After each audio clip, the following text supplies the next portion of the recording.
ঢাকার দুহার উপজেলায় আওয়ামী লীগের সকল প্রকার কার্যক্রম ও পদপদবি থেকে পদত্যাগের ঘোষণা দিয়ে সংবাদ সম্মেলন করা হয়েছে। উপজেলার বিলাসপুর ইউনিয়নের খাজারবাজার এলাকায় এই সংবাদ সম্মেলনের আয়োজন করা হয়।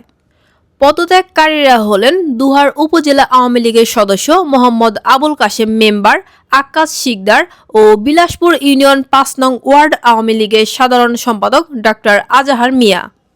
সংবাদ সম্মেলনে পদত্যাগকারীরা বলেন, আমরা দীর্ঘদিন আওয়ামী লীগের রাজনীতির সাথে জড়িত ছিলাম। আমরা বর্তমানে শারীরিক অসুস্থতার জন্য আওয়ামী লীগের সকল প্রকার কার্যকলাপ ও পদপদবি থেকে পদত্যাগ গ্রহণ করলাম, যা আজকের এই সংবাদ সম্মেলনের মাধ্যমে সবাইকে অবগত করা হলো।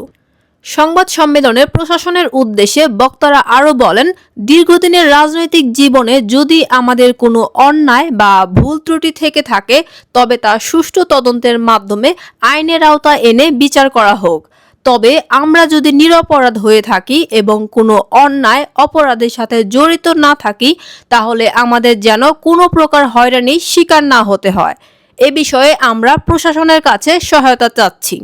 এই সময় এলাকার গণ্যমান্য ব্যক্তিবর্গ সহ স্থানীয় সাংবাদিকবৃন্দ উপস্থিত ছিলেন।